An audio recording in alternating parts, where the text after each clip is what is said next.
राधा माधव राधा माधव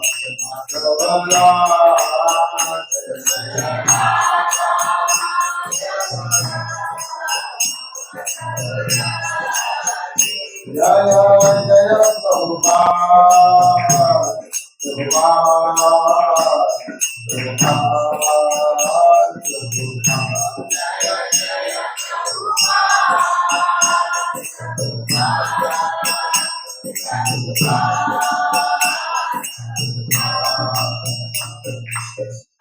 जय राधा माधव भगवान की जगन्नाथ बलभद्र सुभद्रा महारानी की और निताई की समस्त भक्तवृंद की जय।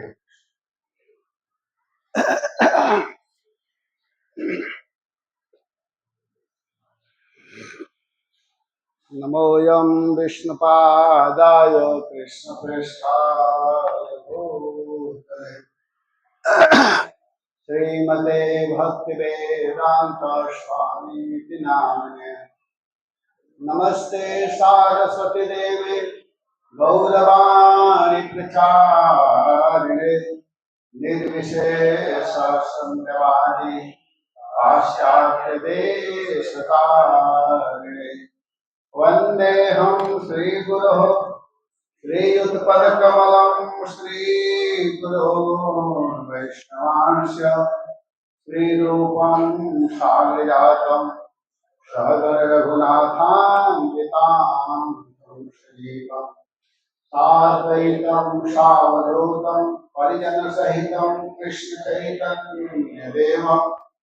श्रीराधा कृष्णपादां ललिता श्रीविशाखान्वितां। हे कृष्ण करुणा सिंधु दीनबंधो जगत्पते गोपेश गोपिकान्त राधाकान्त नमस्ते। तप्त कांचन गौरांगी राधे वृंदावनेश्वरी वृषभानुसुते देवी नमामि हरि। जय श्री कृष्ण चैतन्य प्रभु नित्यानंद श्री अद्वैत गदाधर श्रीवासादि गौर भक्तवृंद। हरे कृष्णा कृष्णा कृष्णा हरे हरे हरे राम राम राम हरे हरे। ओम नमो भगवते वासुदेवाय।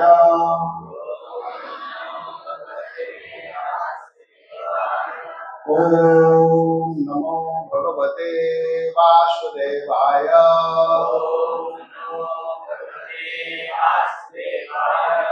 ओम नमो भगवते वासुदेवाय।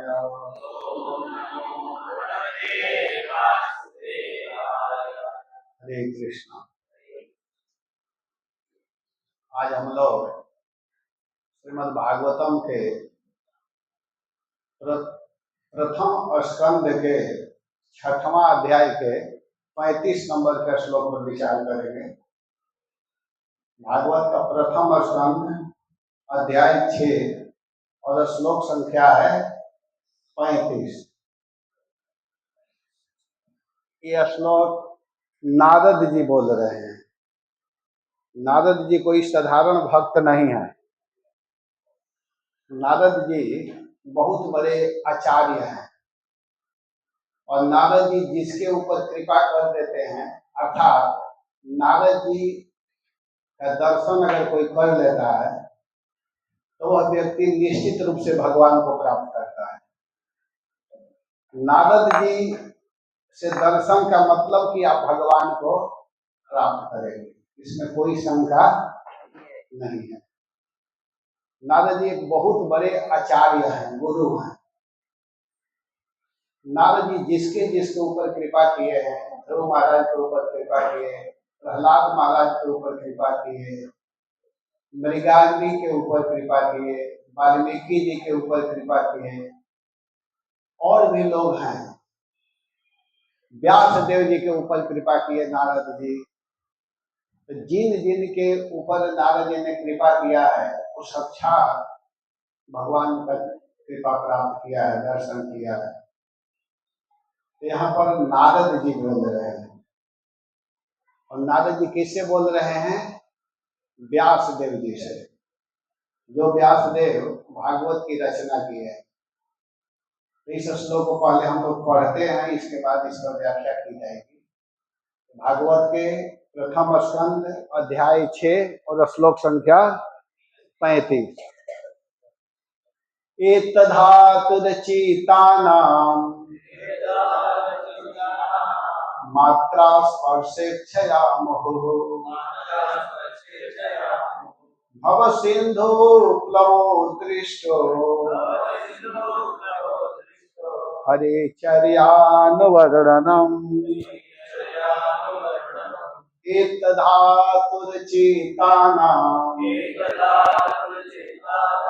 मात्रा स्पर्शेच्छया मुहुः भव सिंधु प्लवो दृष्टो हरे चर्यानुवर्णनम्। भव सिंधु प्लवो दृष्टो हरे चर्यानुवर्णनम्। यहाँ एक शब्द है दृष्ट।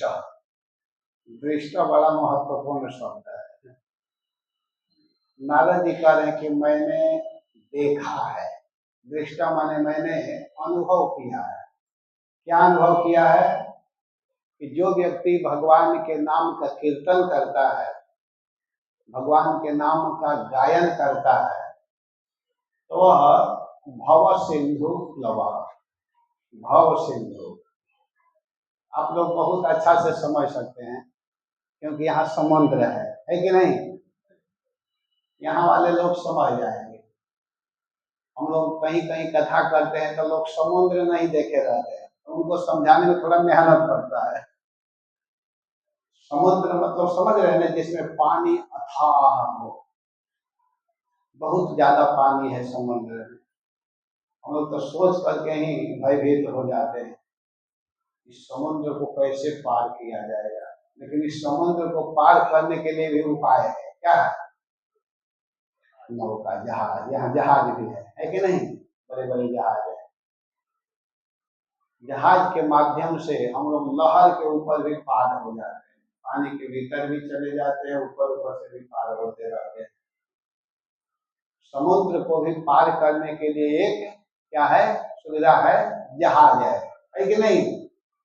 आप लोग समझिएगा मैं ये बात क्यों कहने जा रहा। इसी तरह हम लोग एक बहुत बड़े समुद्र में गिरे हुए हैं, और उस समुद्र का नाम है भव समुद्र, भव सागर, जिसको भव सागर, संसार सागर कहते हैं। हम लोग संसार सागर में गिर चुके हैं, गिरना बाकी नहीं है। जितने लोग यहाँ हैं सब लोग गिरे हुए हैं, और भी बाहर वाले तो और ज्यादा गिरे हैं। यहाँ वाले तो पार भी हो जाएंगे, लेकिन बाहर वाले पार होना बड़ा मुश्किल है। भव सिंधु, भव सागर, संसार सागर में हम लोग गिर चुके हैं। तो क्या इसी संसार में फंसे रहें, समुद्र से निकला ना जाए? जो इस संसार में ही फंसा रहेगा उसको बुद्धिमान नहीं कहा जाता है। बुद्धिमान उसको कहा जाता है कि जो इस संसार सागर से पार हो जाए। तो संसार सागर से पार कैसे हुआ जाएगा? पार होने के लिए उपाय क्या है? साधन क्या है? क्या मार्ग है जिससे हम पार हो सके? तो कहा गया है कि हरिचर्यानुवर्णनम। हरिचर्या, हरिचर्चा। हरि, हरि कहते हैं भगवान को। हरि, हरि माने भगवान।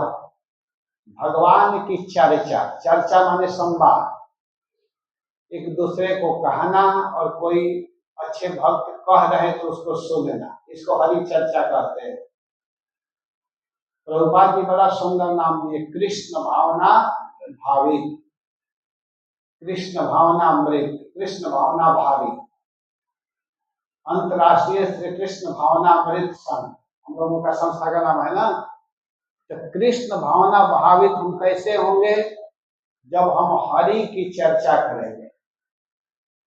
भगवान की चर्चा को हरि चर्चा कहते हैं। तो नारद जी कह रहे कि अगर जिसको भव सागर से पार होना है, संसार सागर से पार होना है, तो उसको क्या करना पड़ेगा कि हरि चर्चा करना होगा। मोह, कोई पूछेगा कितने बार? एक बार जब कर लोगे तो हो जाएगा, या एक दिन संडे को मंगला आरती आ जाएंगे या कथा सुनेंगे तो काम चल जाएगा एक दिन हफ्ता में?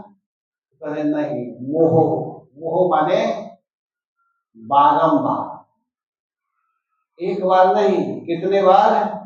बारंबार। किसी किसी के दिमाग में होगा कि चलो महीना में एक संडे को हम चले जाएंगे, या सप्ताह में चले जाएंगे, एक वर्ष में चले जाएंगे। तो कह रहे कि नहीं, भव सागर को पार होना है तो बारंबार, बार बार भगवान की चर्चा करनी होगी, बार बार भगवान की कथा सुननी होगी, तब व्यक्ति भव सागर से पार हो सकता है। इस बात को नारद जी व्यास देव जी के सामने क्यों कहने लगे? क्या कारण था इन सब बातों को कहने का? कारण यह था कि नारद जी एक दिन व्यास देव जी के पास आए। व्यास देव जी बैठे हुए थे और नारद जी आए, क्योंकि नारद जी एक जगह नहीं रहते हैं, सब जगह घूमते रहते हैं, प्रचार करते रहते हैं, विचरण करते हैं। तो जब नारद जी आए, नारद जी को देख करके व्यास देव जी प्रणाम किए। नारद जी जब उनके पास पहुंचे तो उनको देख करके प्रणाम किए, और प्रणाम किए तो नारद जी समाचार पूछने लगे। कहते हैं कि व्यास देव तुम ठीक हो ना, कोई दिक्कत नहीं है ना, कोई समस्या नहीं है ना? तो व्यास देव जी कहते हैं नहीं नहीं, मैं ठीक हूं। नारद जी कहते हैं कि नहीं, आप ठीक नहीं लग रहे हैं, आप बोल रहे हो कि मैं ठीक हूं, लेकिन आप ठीक नहीं हो। नहीं, मैं तो ठीक हूं। नारद जी कहे ना, आप ठीक नहीं हो।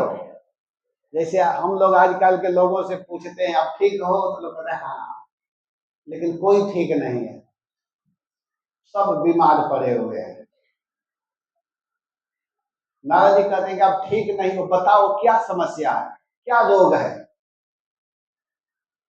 तुमको देखने से लग रहा है कि तुम उदास हो, तुम्हारा मुख उदास दिखाई दे रहा है। उदासी का क्या कारण है? आप उदास लग रहे हो, आप बताइए उदासी का क्या कारण है? तो व्यास देव जी कहते हैं कि आप डॉक्टर हैं तो आप बताएंगे ना कि मैं उदास क्यों हूं। आजकल हम लोग डॉक्टर के पास जाते हैं तो डॉक्टर पूछता है क्या रोग है बताओ। अरे भैया, जब हमको रोग मालूम रहेगा तो तुम्हारे पास क्यों आऊंगा? मेडिकल से जाकर के दवाई लेकर खा लूंगा ना। आप डॉक्टर हो तो आप बताओगे ना। आजकल के डॉक्टर पहले ही चेक लिख देते हैं, लेकिन वो अच्छे डॉक्टर नहीं होते हैं। जो डॉक्टर देख करके रोग समझ जाए या नब्ज पकड़ करके समझ जाए, उसको अच्छा डॉक्टर कहते हैं। आजकल वाले तो बस चेक, जाओ करा करके लाओ 1000 रुपया का। नारद जी से व्यास देव जी कहते हैं कि मैं बीमार हूं, ये तो सही आप बोल रहे हैं, लेकिन हमको रोग क्या है, बीमारी क्या है, ये मुझको पता नहीं है। और आप सबसे बड़े डॉक्टर हैं, तो आप ही बताइए कि मुझे क्या रोग है और इस रोग की इलाज कैसे होगी, दवाई कहाँ मिलेगी, कौन दवा है, आपको बताना होगा। तो नारद जी कहते हैं कि बिल्कुल सही कह रहे हैं, मैं डॉक्टर हूं और मुझे पता भी है कि तुमको बीमारी क्या है, और यह रोग कैसे ठीक होगा ये भी मैं जानता हूं। अगर इस रोग को ठीक करना है तो तुमको इसके लिए मैं जो उपाय बताऊंगा उसको करना होगा। वो उपाय क्या है? नारद जी बहुत सुंदर ढंग से बताए हैं। बोले हैं कि देखो, जीवन में तुम बहुत कुछ किए हो, लेकिन जो करना चाहिए वही नहीं कर पाए। बहुत शास्त्र, बहुत ग्रंथ, बहुत इतिहास, बहुत पुराण लिखे हो, लेकिन जो वास्तव में लिखना चाहिए, वर्णन करना चाहिए, उसको नहीं कर पाए हो। इसको करो, और जब तक इसको नहीं करोगे तब तक तुम्हारी बीमारी, तुम्हारा रोग ठीक होने वाला नहीं है, क्योंकि मैं इसका भोगी हूं, मैं अनुभव कर चुका हूं। नारद जी अपने जीवन के विषय में बताने लगे। जब गुरु प्रसन्न होते हैं तब शिष्य को गुह्य से गुह्य बात बताने लगते हैं। गुरु जिसके ऊपर खुश हो जाते हैं तो अपने शिष्य को अपनी अनुभव बताने लगते हैं। और नारद जी करें कि मैं ही नहीं बता रहा हूं, मैं तो बता ही रहा हूं क्या, कि अगर कोई व्यक्ति भव सागर में गिरा हुआ है, जो विषय भोग की वासना से व्याकुल है, जिसका चित्त संसारिक लोगों के लिए लगा हुआ है, जिनका मन संसार में लगा हुआ है, जो व्यक्ति केवल संसार के लिए ही सोचता है, संसार में ही अपने मन को लगाया हुआ है, उसके लिए एक ही उपाय है इस संसार से पार होने का, वो है हरिचर्यानुवर्णनम, भगवान की चर्चा। यही भव सागर से पार करने वाला जहाज है, उपाय है, सहारा है। भव सिंधु प्लवो दृष्ट, मैं देख रहा हूं, मैं सारे संसार में विचरण करता हूं, मैं सब जगह जा जा करके मिलाया हूं, देखा हूं कि संसारिक लोग दुखी हैं, समस्या में हैं, दिक्कत में हैं। अगर वास्तव में उनको पार होना है तो हरे कृष्णा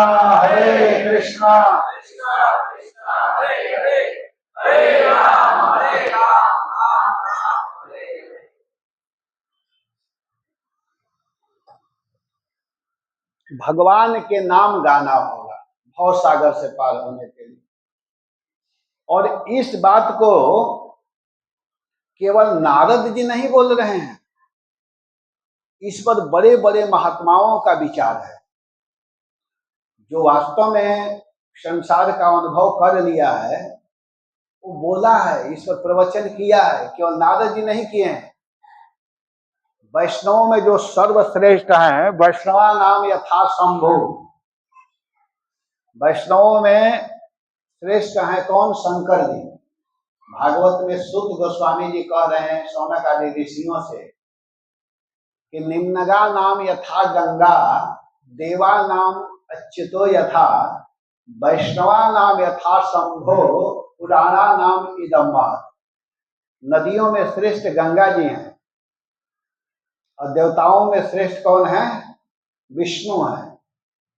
और जितने ग्रंथ है उन ग्रंथों में श्रेष्ठ श्रीमद् भागवतम है। वैसे ही वैष्णवों में महान कौन है? शिव जी हैं, शंकर जी। तो शंकर जी भी बता रहे हैं कि वास्तव में कोई सत्य वस्तु है जिसके आश्रय में हम लोग जा सके, जिनके सानिध्य में बैठ सके, जिनको गा सके, तो भगवान की भक्ति है, भगवान का नाम है। और वो शंकर जी किससे बोल रहे हैं? अपनी पत्नी से।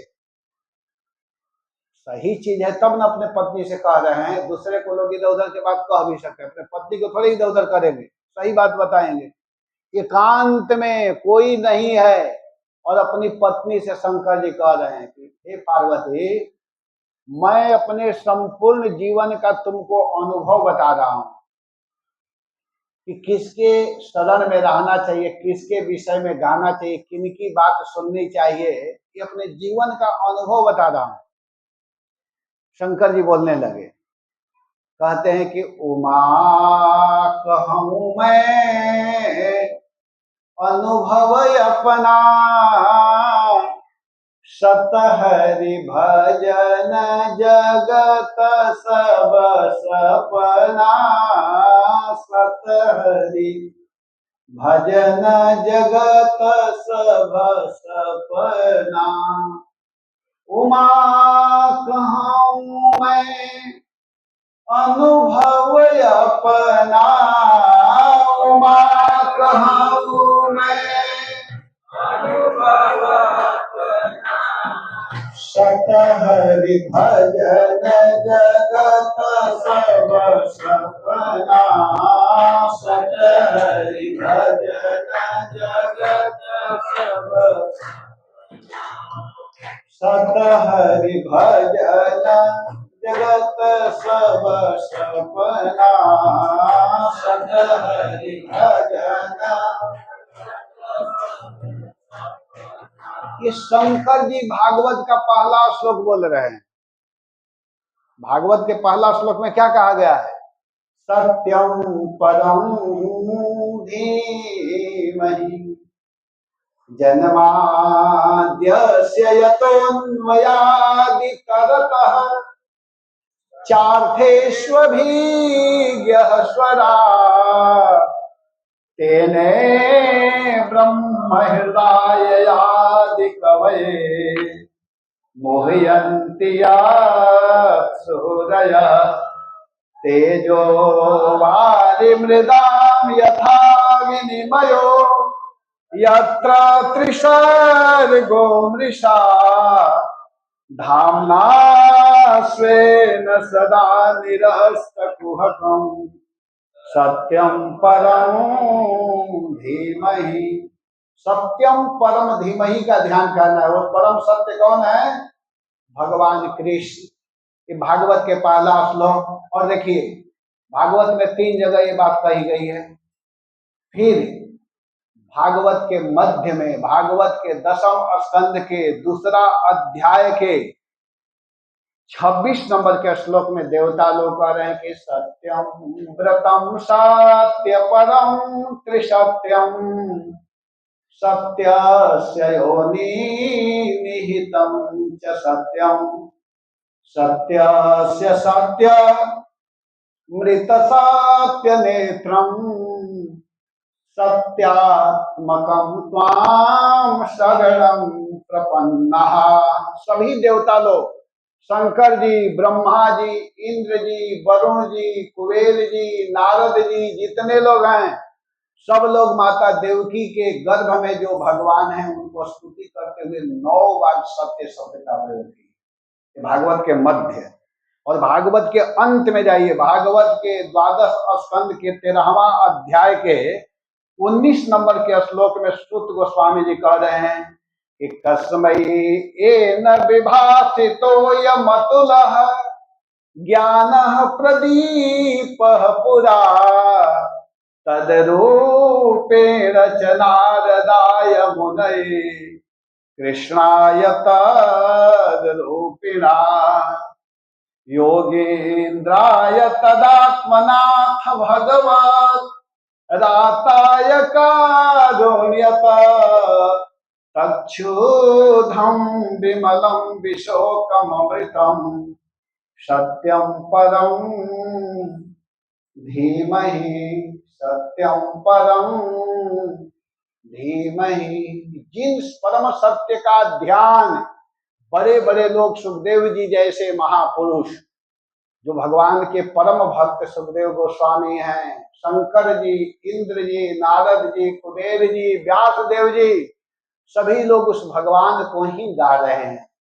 इसी बात को शंकर जी कह रहे हैं कि उमा कहूँ मैं अनुभव अपना सत हरि भजन जगत सब सपना सत हरि गत सब सपना। अगर इस जगत से आनंद प्राप्त करना है, इस जगत को पार होना है तो सत्य के शरण में जाना होगा। और भगवान की भक्ति ही सत्य है। सत्य हरि भजन, हरि भजन। शंकर जी भी किसका भजन करने के लिए कह रहे हैं? हरि का भजन। और हरि मतलब कृष्ण होता है, सीधा सीधा समझना होगा। हरि का मतलब क्या होता है? कृष्ण। कृष्ण का भजन करने के लिए कह रहे हैं, दूसरे का नहीं। धोखा में नहीं पड़ना है, भ्रम में नहीं रहना है। किसका नाम जपना है? अगर सुख प्राप्त करना है, आनंद प्राप्त करना है, भव सागर को पार होना है तो कृष्ण के ही शरण में जाना होगा। जब तक जीव कृष्ण के शरण में नहीं जाएगा तब तक उसको हमेशा हमेशा के लिए सुख नहीं मिल सकता है। कुछ क्षण के लिए मिलेगा, लेकिन अगर हमेशा के लिए आनंद प्राप्त करना चाहता है, ये लोक सुखी परलोक सुखी, इस जीवन में भी सुखी होना चाहता है और इस जीवन के बाद भी सुखी होना चाहता है तो उसे किसके शरण में जाना होगा? कृष्ण के। जहां भी रहो, जिस देश में, जिस वेश में, परिवेश में रहो, कहीं भी रहो, लेकिन भगवान का नाम जपो। कृष्ण का नाम जपो तभी आप सुखी हो सकते हैं। कितने लोग बोल दिए? नारद जी और शंकर जी। श्रीधर स्वामी जी कह रहे हैं, एक भागवत के बहुत बड़े आचार्य हुए हैं श्रीधर स्वामी। श्रीधर स्वामी कह रहे हैं कि देखो, जिन भगवान के नाम स्मरण करने से तप यज्ञ आदि क्रियाओं में जो न्यूनता होती है, जो कमी होता है, हम लोग तपस्या करते हैं, यज्ञ करते हैं, अनुष्ठान करते हैं, व्रत करते हैं, उसमें कोई ना कोई त्रुटियां हो जाती है, कुछ ना कुछ कमी आ जाती है। तो उन सारे कमियों को पूर्ण करने वाला क्या है? भगवान का नाम। मैं उस भगवान की वंदना करता हूँ। श्रीधर स्वामी कह रहे हैं, उस भगवान के चरणों में मैं प्रणाम कर रहा हूँ जिन भगवान के नाम उच्चारण करने से अगर हम कोई अनुष्ठान करते हैं, यज्ञ करते हैं, व्रत करते हैं, तीर्थों में जाते हैं, कोई ना कोई कमियां होती है, उन सारे कमियों को पूर्ण करने वाला भगवान का तम अच्युतम श्री कृष्णम नामम स्मृत्वा, स्मरण करके सारे दोषों से छुटकारा पाया जा सकता है। वो है भगवान कृष्ण का नाम। ये कौन बोल रहे हैं? श्रीधर स्वामी, जो भागवत के बहुत बड़े आचार्य हैं। चैतन्य महाप्रभु श्रीधर स्वामी को मानते थे। श्रीधर स्वामी के टीका को जो नहीं मानता है, और चैतन्य महाप्रभु बोले हैं, चैतन्य महाप्रभु एक बहुत सुंदर टीका लिखे थे, लेकिन कहीं के लिए आपका तो जो टीका है इतना सुंदर है कि श्रीधर स्वामी के टीका से भी बढ़ करके है। गंगा जी में जा रहे तो सीधे डाल दिए उसको गंगा।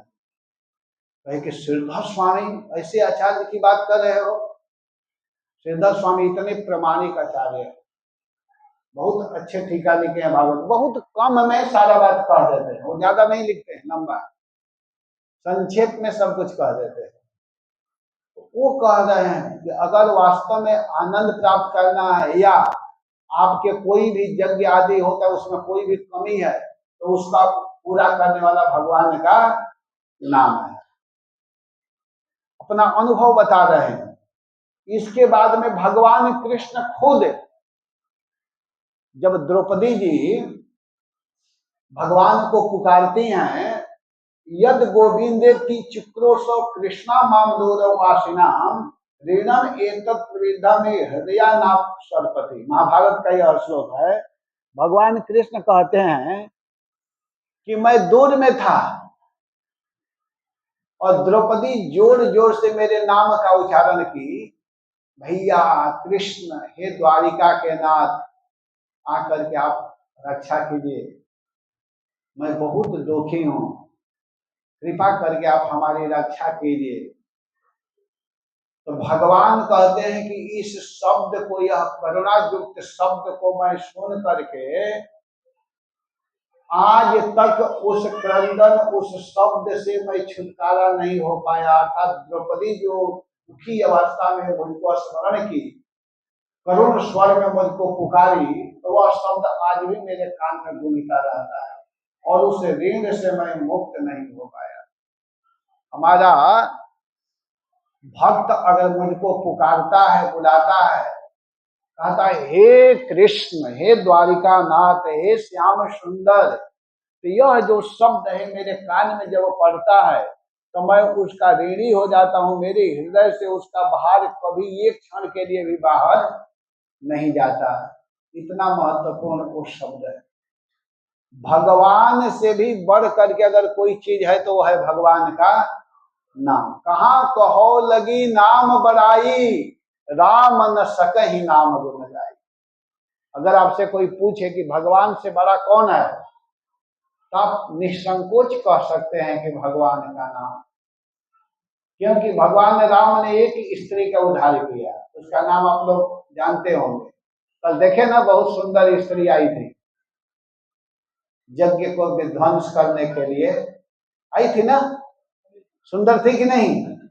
वो सही में सुंदर थी, बहुत सुंदर, देखने में कितनी अच्छी लग रही थी। उसके नाखून कितने बड़े बड़े थे, बाल कैसा था विकराल। तो भगवान तारका को मारे, और भगवान जीवन में एक स्त्री का उद्धार किया है। उस स्त्री का क्या नाम है? अहिल्या। भगवान अहिल्या का उद्धार किए। राम एक तापस तिय तारी, तिय तिय माने पत्नी, तापस माने तपस्वी के पत्नी को भगवान ने, राम एक तापस तिय तारी, लेकिन नाम कोटि खल कुमति सुधारी। भगवान का जो नाम है करोड़ों करोड़ों दुष्ट मतियों को उद्धार किया है। राम एक तापस तिय तारी, नाम कोटि खल कुमति सुधारी।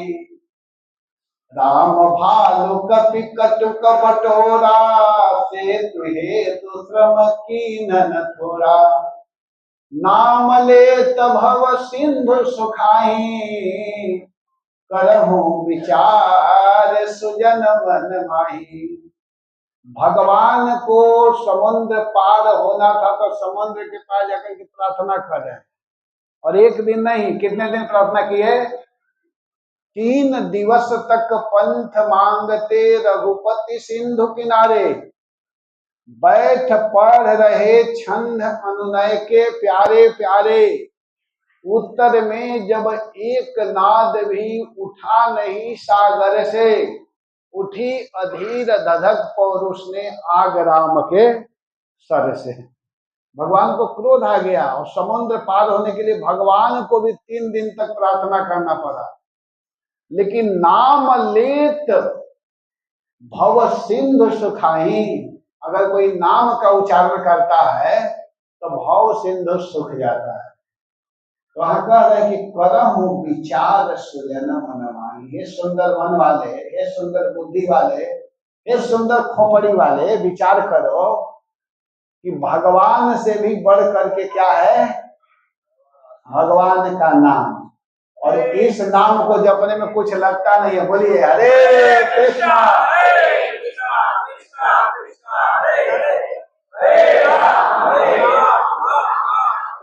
इस नाम का उच्चारण करते रहना चाहिए, हमेशा गाते रहना चाहिए। जब मौका मिले, जहां मौका मिले, जिस स्थिति में मौका मिले, गाना चाहिए, क्योंकि इसी से हम लोग आनंद को प्राप्त कर सकते हैं।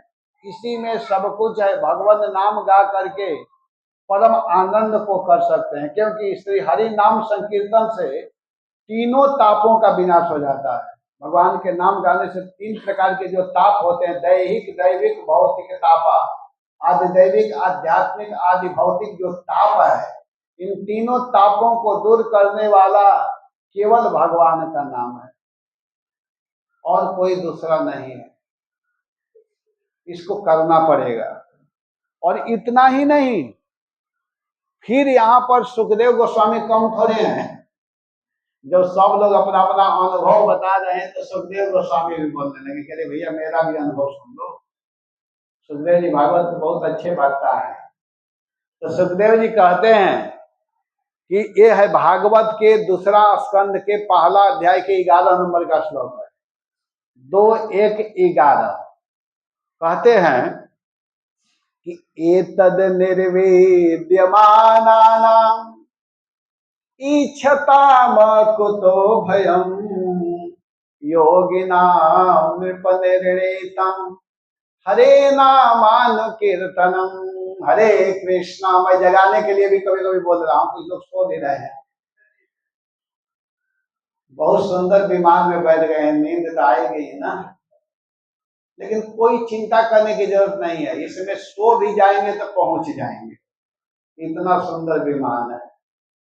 भगवान की कथा में कोई सो भी जाता है आकर के तो पहुंच जाता है जहां पहुंचना है, लेकिन थोड़ा जगेंगे तो और अच्छा रहेगा। ऐसे सब लोग जगे हैं, 1-2 लोगों को थोड़ा नींद आ रही है।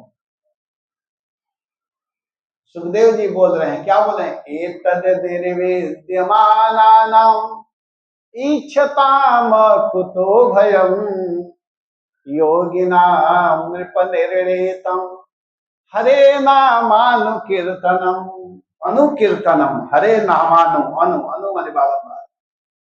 एतद निर्विद्यमानानां, यह निर्णीत, यह कोई ऐसा वैसा नहीं, समझिए कि एकदम शोधित विषय है।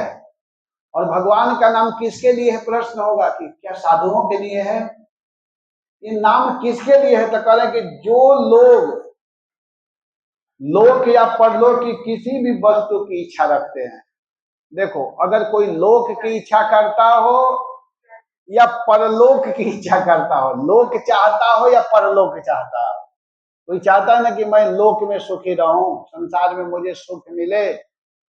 जो संसार में भी सुख चाहता है या संसार के बाद सुख चाहता है, ध्यान देना आप लोग, भगवान के नाम सबके लिए है।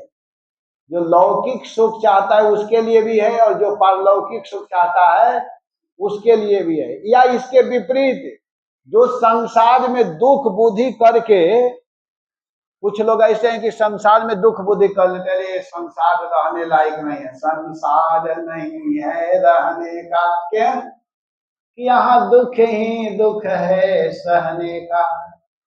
पसीना हो तो समस्या, ठंड लगे तो समस्या, भूख लग गई तो समस्या, ज्यादा खा लिए तो समस्या, है कि नहीं? कैसे पचेगा? पाचक नहीं है, ज्यादा खा लिया, हमारे रसगुल्ला ज्यादा खा लिया, पनीर मिठाई क्या क्या खा लिया, भारी पेट हो गया। अरे क्यों खाया? खा करके भी समस्या, नहीं खाए फिर भी समस्या, झंझट है ना। इसीलिए कहा जाता है कि संसार नहीं है, क्योंकि यहाँ दुख ही दुख है। अगर पंखा बंद करवा दो तो आप लोग बैठेंगे यहाँ? क्योंकि पसीना हो रहा है, बहुत गर्मी है, कौन सुनेगा कथा। ये दुख है, संसार दुखमय है। लेकिन हम लोग असली बोर्ड को नहीं पढ़े हैं। संसार में जब एंट्री करते हैं, एक बहुत बड़ा बोर्ड लिखा हुआ है, क्या कि अशाश्वतम दुखालयम। ये संसार जो है अशाश्वत है और दुख का भंडार है। यहाँ दुख ही दुख है।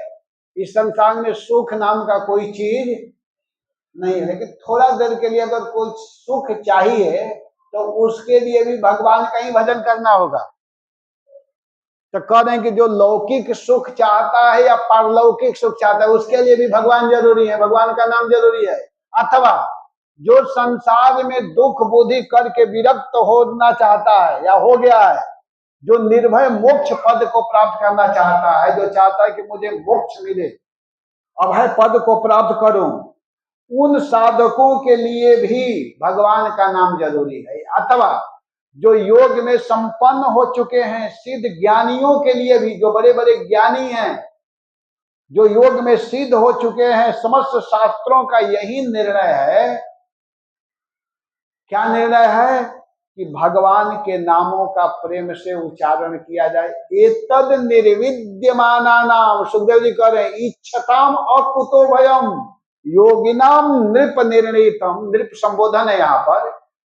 सुखदेव गोस्वामी महाराज परीक्षित को कथा सुना रहे हैं, तो कह रहे हैं कि हे राजन, हे नृप, हे महाराज, हे परीक्षित, ये बड़े बड़े साधकों का निर्णय है, शोधन किया गया है, शोधित विषय है कि हरे नामानुकीर्तन, हरि का कीर्तन किया जाए। हरे कृष्णा कृष्णा कृष्णा हरे हरे, हरे राम इस सबका एकदम अनुभव है, वास्तव में अनुभव है। हम लोग भी अनुभव किए हैं जीवन में कि अगर सुख चाहिए कहना पड़ता है, कभी कभी लोगों को समझाने के लिए बताना पड़ता है। ऐसे कभी कभी लगता है कि ना बताया जाए, लेकिन बताना पड़ता है कि हम लोग जिस रूप में भजन करना चाहिए उस रूप में कर नहीं पाते। थोड़ा सा भजन करते हैं तो इस संसार में भी सुख मिल रहा है, खाने को मिलता है, पहनने को मिलता है, घूमने को मिलता है कि नहीं?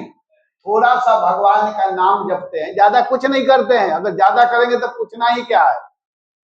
थोड़ा सा करने से खाने को खूब सुंदर सुंदर आइटम मिलता है। मैं आ रहा था गोवा से, एक प्रभु जी बड़ा सुंदर कचौड़ी बना करके दिए।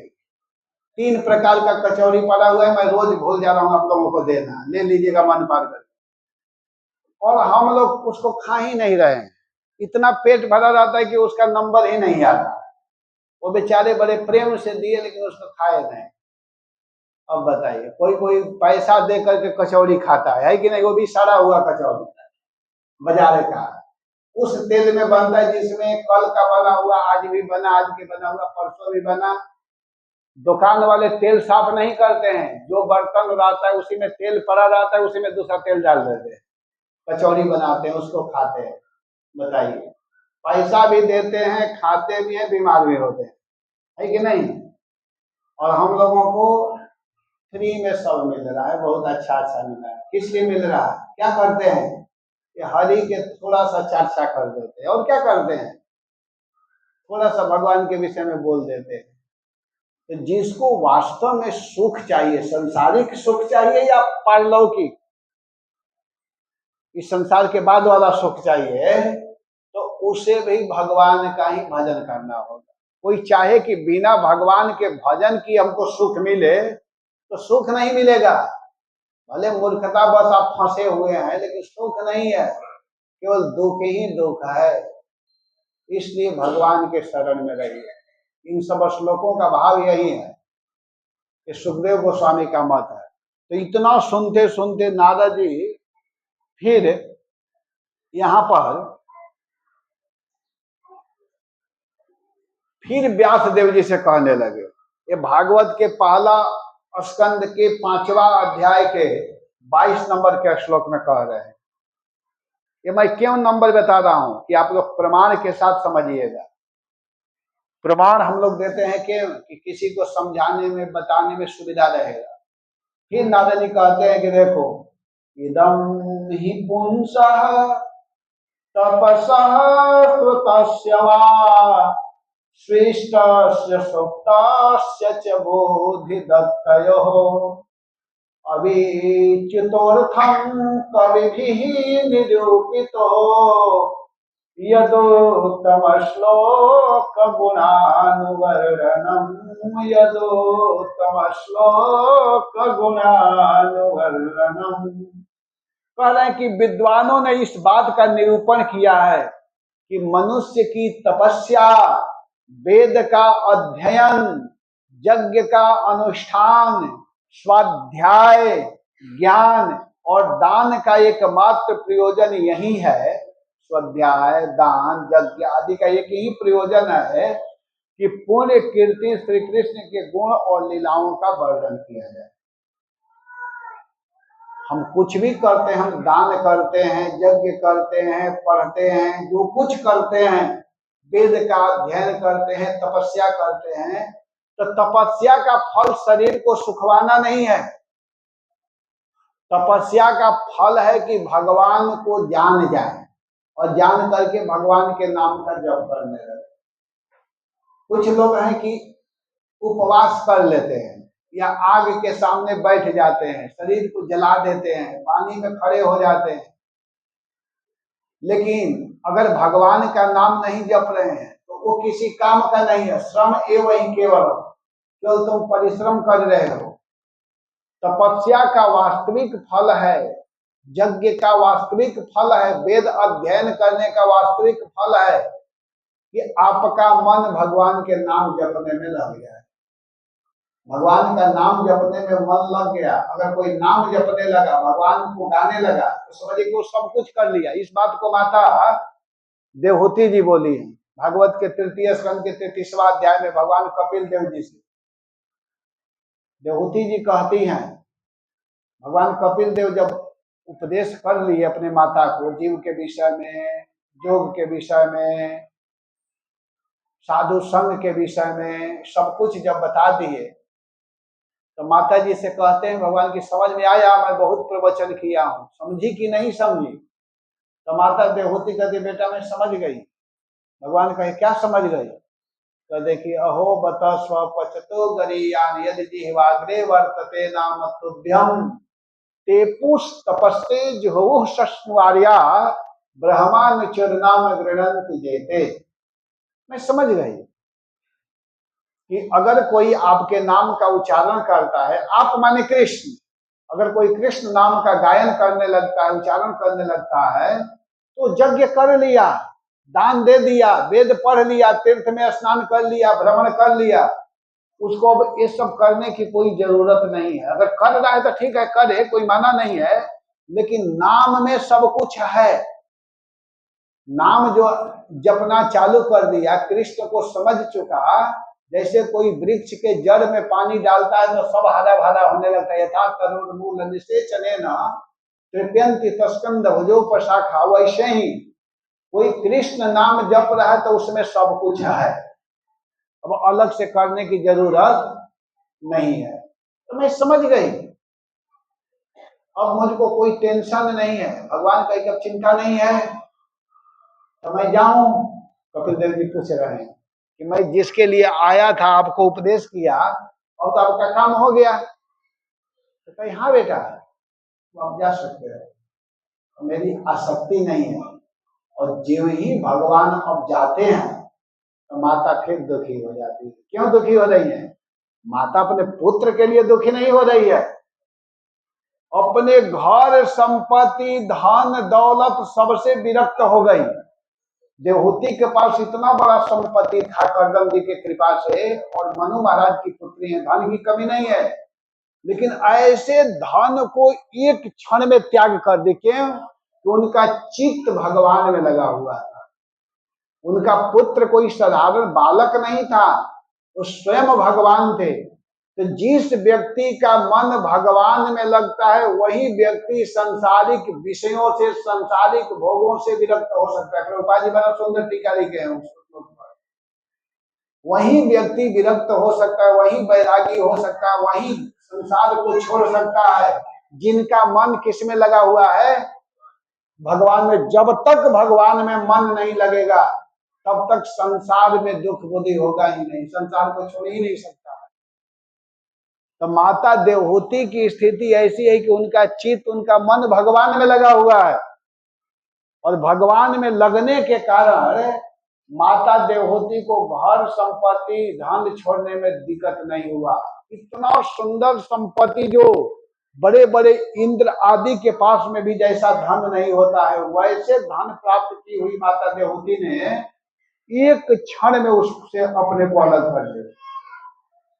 जो भगवान का भजन करने लगता है उसको सांसारिक सुख किसी काम का नहीं लगता है। भक्त लोग क्या मांगते हैं भगवान से?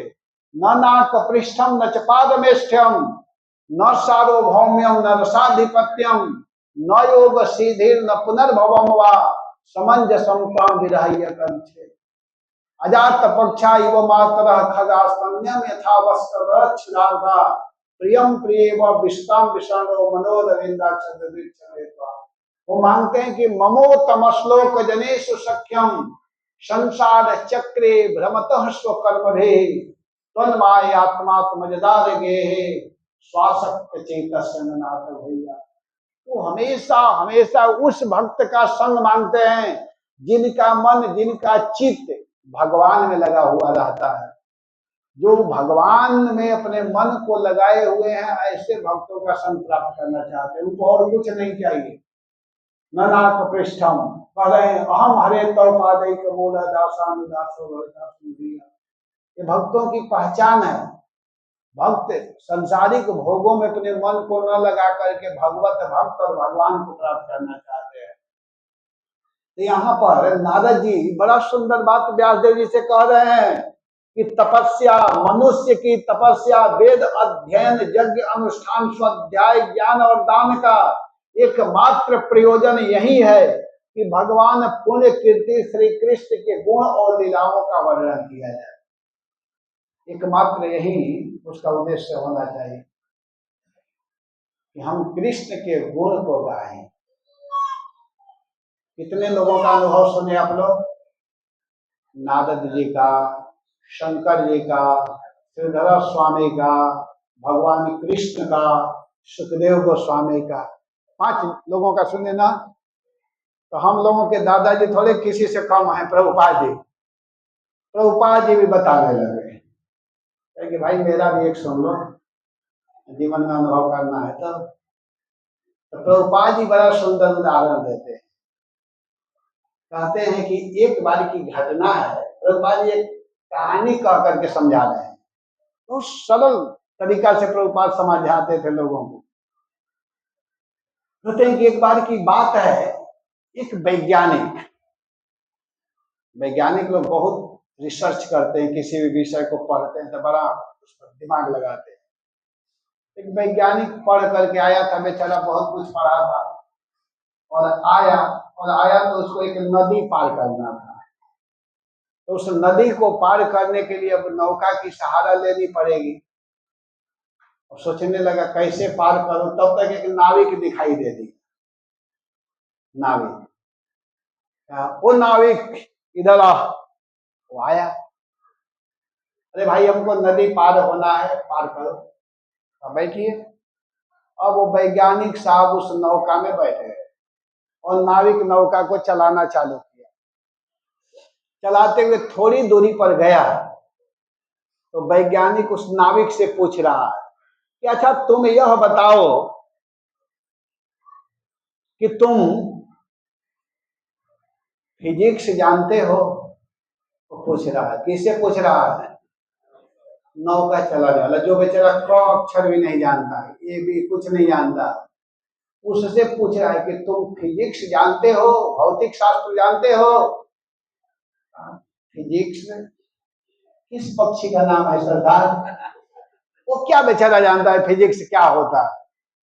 तुम फिजिक्स नहीं जानते हो ना, तो तुम्हारा 25% जीवन व्यर्थ चला गया। आज के युग में तुम फिजिक्स नहीं जानते हो और वो चला रहा है।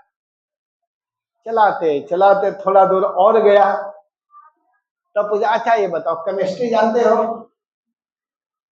महाराज आप क्या बोल रहे हो, केमिस्ट्री किस पशु का नाम है?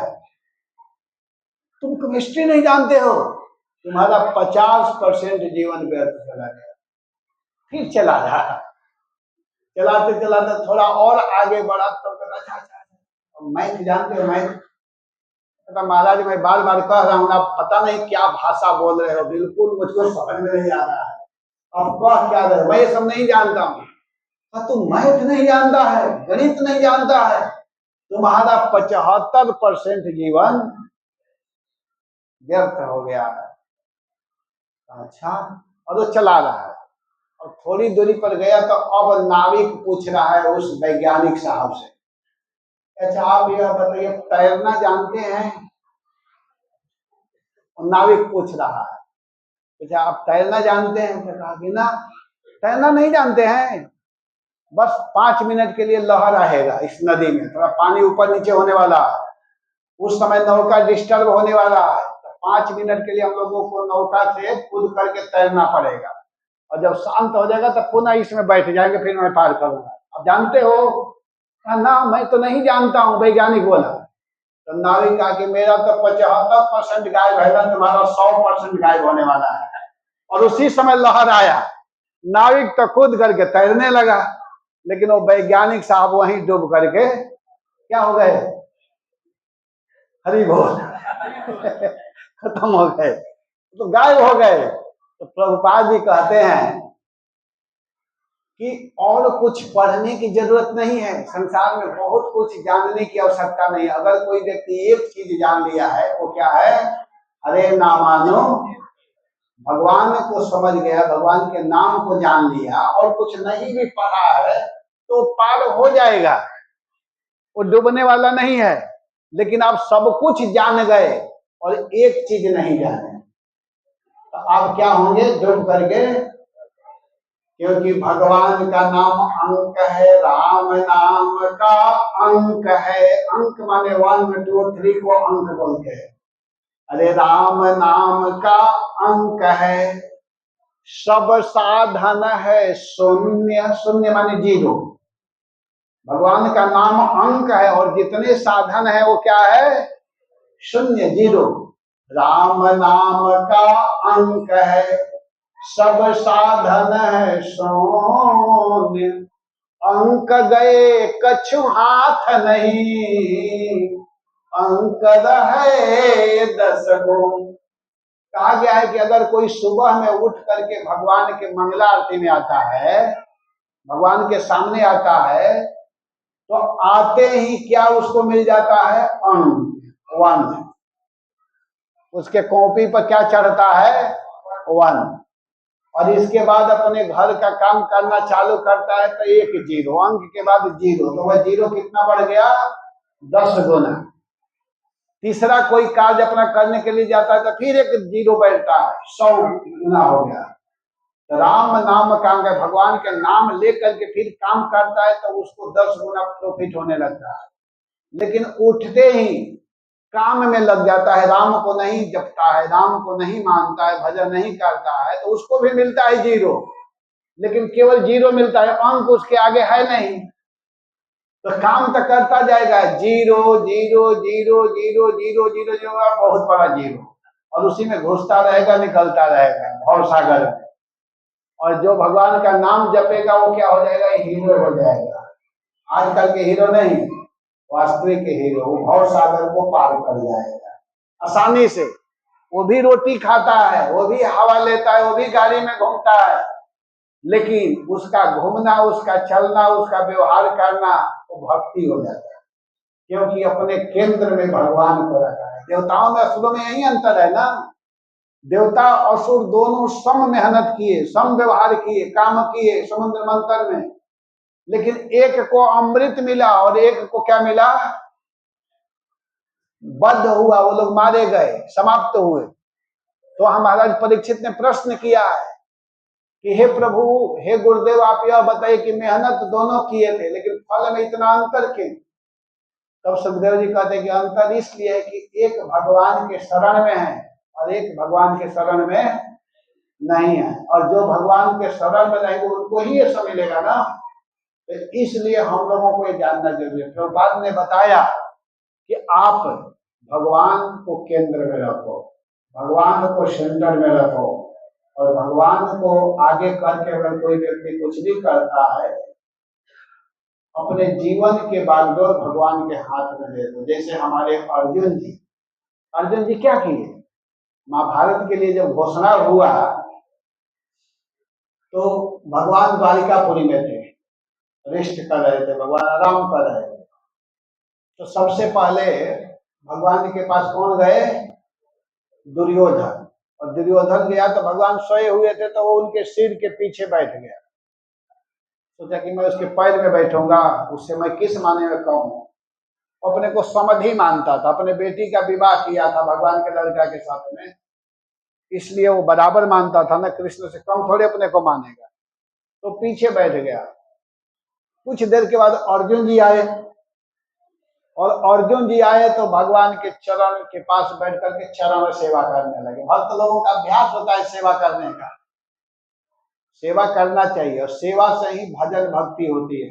भज सेवायम धातु से सेवा बना है, जब सेवा करेंगे तभी आप भजन कर पाएंगे। तो अर्जुन जी भगवान के चरण लगे दबाने, और दबाने लगे, भगवान जगे। तो कोई भी व्यक्ति जगता है तो चरणों की तरफ ही देखता है, तो भगवान की दृष्टि अर्जुन के ऊपर पड़ी। भगवान कहे, अरे पार्थ, अर्जुन कब आए, अभी इतना पूछ ही रहे हैं। तो दुर्योधन कहता है कि इससे पहले मैं आया हूं। तो भगवान पीछे मुड़े, और मुड़ करके देखे तो कहे, अच्छा आप भी आए हैं, हाँ इससे पहले मैं आया हूँ। अच्छा अच्छा कोई बात नहीं, आप लोग किस लिए आए हैं? तो दोनों लोग कहे कि हम लोग आपसे कुछ सहयोग लेना चाहते हैं। तो भगवान कहे ठीक है, लेकिन पहले मौका अर्जुन को मिलना चाहिए, क्योंकि अर्जुन छोटा है, और छोटे व्यक्ति को मौका पहले देना चाहिए मांगने के लिए। तो ठीक है अर्जुन, बोलो आपको क्या चाहिए। अर्जुन कहते हैं, भगवान कहे कि देखो क्या है कि एक तरफ मैं रहूंगा और एक तरफ मेरी यादवी सैनिक है, जो सेना है वो रहेंगे। तो बोलो क्या चाहिए अर्जुन। तो अर्जुन कहते हैं कि हे कृष्ण, हे भगवान, हमको आप चाहिए। इतना सुनते ही दुर्योधन इतना खुश हुआ, कहा कि अब मैं ले जाऊं ना सबको। भगवान कहे ले जाओ। अब वो ले करके चल दिया, बड़ा खुश हुआ कि अच्छा हुआ अर्जुन की बुद्धि मारी गई, अच्छा हुआ। इसको लेकर के क्या करेगा, ये तो कह रहा है कि युद्ध भी नहीं करूंगा, ऐसे लोगों को मुझे कोई जरूरत भी नहीं है। दुर्योधन लेकर के चल दिया। अब भगवान को इतना गुस्सा, ऊपर से क्रोध करते हुए अर्जुन से कहते हैं, तुम्हारा दिमाग काम नहीं करता है, तुमको मैं पहले मौका दिया था, मांगो। तुमको पता है कि युद्ध होने वाला है, तो युद्ध में आरती थोड़े करनी है, आरती करने से काम चलेगा कि लड़ाई करना होगा। अस्त्र शस्त्र योद्धा पहलवान चाहिए ना, तो सब सेनाओं को मांग लेना चाहिए। तो कितना मूर्ख हो मुझको मांगे। मैं पहले ही बोला कि मैं जिधर रहूंगा उधर युद्ध नहीं करूंगा, तो मुझको लेकर क्या करेगा? तुम्हारा दिमाग काम नहीं कर रहा है? तो अर्जुन कह रहे हैं कि हमारा पूरा पूरा दिमाग काम कर रहा है। अर्जुन बोल रहे हैं, मैं होश में बोला हूं, मुझे सेना नहीं चाहिए, मुझे हाथी घोड़ा नहीं चाहिए, रथ नहीं चाहिए, मुझको आप चाहिए। तो भगवान के मुझको लेकर क्या करेगा? तो अर्जुन कहे कि मैं अपने जीवन का बागडोर आपके हाथ में देने जा रहा हूं। अब आपके हाथ में मैं अपने जीवन का डोरी देने जा रहा हूं, आपको जो करना है जिता दो चाहे हरा दो, ये आपका काम है, मेरा काम नहीं है। जब इस तरह की बात अर्जुन ने बोला तो भगवान क्या बोले कि जब तुम अपने जीवन का बागडोर मेरे हाथ में दे दिया तो केवल देखने मात्र के लिए पांडव और कौरवों का युद्ध रहेगा, सारा युद्ध मैं लड़ूंगा और चिंता करने की आवश्यकता नहीं है। यत्र योगेश्वरः कृष्ण यत्र पार्थो धनुर्धर तत्र श्रीर्जयो येन ध्रुवा नीतिर्मतिर्मम। जहाँ श्याम सुंदर है और जहाँ गांडीवधारी अर्जुन है वहीं विजय है, वहीं जय है, वहीं श्री है। जहाँ धर्म रहेगा वहीं न विजय होगा भाई। तो देखिए अपने जीवन का डोर भगवान के हाथ में देना चाहिए और भगवान के हाथ में दे करके निश्चिंत हो जाना चाहिए। अगर जो भगवान को केंद्र में रख लिया, भगवान को अपना बना लिया, तो समझो कि उसको आनंद ही आनंद है। इस बात को गोपियां बोली हैं। उद्धव जी गए हैं समझाने के लिए, गोपियों के मध्य में खूब समझाने का प्रयास किए कि तुम लोग किस कृष्ण के चक्कर में पड़ी हो, तुम लोग ब्रह्म का ध्यान करो, कृष्ण किसी एक का थोड़े है। तो गोपियां कहेंगे ब्रह्म कहाँ, ब्रह्म को लो, ध्यान करो, कृष्ण को सोचने की कोई आवश्यकता नहीं है। अच्छा तो आपका ब्रह्म क्या करेगा? आपके ब्रह्म का हाथ है, पैर है, मुख है? तो नहीं नहीं ये सब नहीं है। तब गोपी कही कि तब ऐसे लगड़े लूल्हे ब्रह्म को लेकर के हम क्या करेंगे? हम लोग तो काम करवाते हैं ना अपने परमात्मा कृष्ण से। कर बिनु कैसे गाय दुही है हमारे वह, पद बिनु कैसे नाची फिर की रिझाई है। जिनका हाथ ही नहीं है तो कैसे गाय दुहेगा? जिसका पैर ही नहीं हो कैसे नाचेगा? जिसका मुख ही नहीं हो कैसे माखन खाएगा? और उद्धव जानते हो, तुमको पता नहीं है कि कृष्ण हमारे कौन है और मैं कृष्ण का कौन हूं। तो उद्धव कहे कौन हो? तो गोपिया कहती है वो तो है हमारे ही हमारे ही हमारे ही हैं, कृष्ण हमारे हैं, हमारे हैं, हमारे हैं। अरे वो तो है हमारे ही हमारे ही हमारे ही हैं, हम वो नहीं के वो नहीं के वो नहीं के हैं। कृष्ण हमारे हैं और हम कृष्ण के हैं। गोपी जन कहते हैं कि वो तो है हमारे ही हमारे ही हमारे ही हैं, हम वो नहीं के वो तो प्रीतम हमारे हैं, हम वो नहीं के वो तो प्रीतम हमारे हैं। हमारे कृष्ण हैं और वास्तव में हम लोगों के कौन हैं? कृष्ण है। भले हम माने या न माने, लेकिन अपना अगर कोई है तो भगवान है। और उस भगवान को जो मान लिया वह जीवन में आनंद का अनुभव किया है। तो यहाँ पर नारद जी व्यास देव जी को बताते हुए कहते हैं, क्या बताते हुए कह रहे हैं?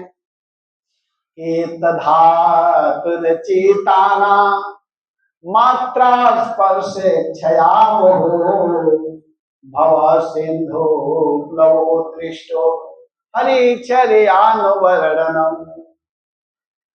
हे व्यासदेव, अगर वास्तव में तुम आनंद प्राप्त करना चाहते हो, सुखी होना चाहते हो, तो तुम भगवान के विषय में ऐसी रचना करो, भगवान के ऐसे लीलाओं का वर्णन करो कि जिसको सुन करके पढ़ करके व्यक्ति परम आनंद को प्राप्त करे। इसी में आनंद है, इसी में सुख है बेटा व्यास। और इतना कह करके गुरु का जितना काम है उतना ही करना चाहिए। गुरु महाराज अपना जो बात बताना था, मंत्र देना था, वो मंत्र दे दिया। जब तो चेला को करना है ना, गुरु थोड़े करेंगे। जो मंत्र देना था दे दिए। क्या करना है? हरि नामानु कीर्तन, भगवान का कीर्तन करना, भगवान के विषय में लिखो, इधर उधर की बात मत लिखो। दिन भर काम करने से क्या फायदा है जो किसी काम का ना हो। वही कर्म कर्म है, तत्कर्म हरितोषम, जिस काम से भगवान खुश हो जाए, और वही विद्या विद्या जिससे आपकी मति भगवान में लगे। सा विद्या तन्मति रिया। ऐसा ही कर्म करो जिससे भगवान खुश हो, और भगवान खुश होंगे जब भगवान के विषय में गाओगे, लिखोगे, वर्णन करोगे। इतना कह करके नारद जी चले गए। तो निर्गते नारदे सुत भगवान बादरायणी। जब नारद जी चले गए तो भगवान बादरायण अर्थात व्यास देव जी बद्रिकाश्रम में बैठ करके भक्ति योगे न मनसी, अपने मन को भक्ति योग में लगा करके, और एक ऐसे सात्वत संहिता की रचना किए है जिसको सुनने मात्र से, पढ़ने मात्र से व्यक्ति का मन कृष्ण में लगने लगता है। वो क्या है? वो क्या है कि यस्याम वै स्त्रीयमाणायाम कृष्णे परम पुरुषे भक्ति ही उत्पद्यते पुंसः शोक मोह भयापहा। जिनको सुनने मात्र से, वो किसका वर्णन है? तो भगवान कृष्ण के, यस्याम वै श्रूयमाणायाम कृष्ण परम पुरुष, जो परम पुरुष भगवान कृष्ण, उनके विषय में अगर कोई सुनता है तो कृष्ण के विषय में सुनने से उसके हृदय में भक्ति उत्पन्न हो जाती है। भक्ति उत्पद्यते, भक्ति उत्पन्न होती है, और भक्ति उत्पन्न होते ही शोक मोह भयापहा। शोक, जो भूतकाल में कोई घटना हो गई है और उसको याद करके हम दुखी होते हैं, वो दूर होता है। मोह माने जो वर्तमान कालिक दुख है वो भी दूर हो जाता है, और भय जो भविष्य में आने वाला है वो सारा समस्या दूर। क्या करने से? हरे कृष्णा कृष्णा कृष्णा कृष्णा हरे हरे, हरे राम राम राम। भगवान के नाम गाना है। अपने जीवन को अगर आनंदमय बनाना है तो भगवान के शरण में रहिए। और आप लोग इतने भाग्यशाली हैं कि प्रभुपाद के मिशन से जुड़े हुए हैं। इतने सुंदर भक्त हमारे यहाँ पर प्रचार कर रहे हैं। यहाँ जुटे रहिए और लोगों को पकड़ पकड़ करके लाइए कि कहाँ संसार में भटक रहे हो। चलो तुम लोगों को एक ऐसे विमान में बैठाने के लिए ले जा रहा हूँ जहाँ बैठते ही भगवत धाम की प्राप्ति होती है। यहाँ लाना चाहिए और ज्यादा से ज्यादा लोगों को भगवान से जोड़िए और भगवान से अपना संबंध बना करके रखिए। भगवान तो हम लोगों को अपना मान रहे हैं, लेकिन हम लोग उनको नहीं मान पा रहे हैं। ये मानना पड़ेगा, और जब मानेंगे तब यह लोक सुखी परलोक सुखी। इस जीवन में भी सुख का अनुभव करेंगे और इस जीवन के बाद में भी। और अपने अपने बच्चों को भी लाना चाहिए। और माता पिता का सबसे अच्छा गुण और स्वभाव होना चाहिए कि अपने बच्चों को कृष्ण भक्ति में लगाए। वही माँ है, वही पिता पिता है, जो भक्ति में अपने बच्चों को जोड़ता है। नहीं तो वह माता पिता नहीं है, बस ऐसे ही बच्चों को जन्म दे दिए। पुत्रवती जीवती जगसोई रघुपति भगति सुमित्रा जी बोली है। वही माँ है जो अपने संतान को भगवान के भक्ति में लगाती है। तो हम सबका कर्तव्य है अपने संतान को भगवान के भक्ति से जोड़े और भव सागर को पार होने के लिए भगवान का नाम का आश्रय। वो नाम है हरे कृष्णा कृष्णा कृष्णा हरे हरे, हरे राम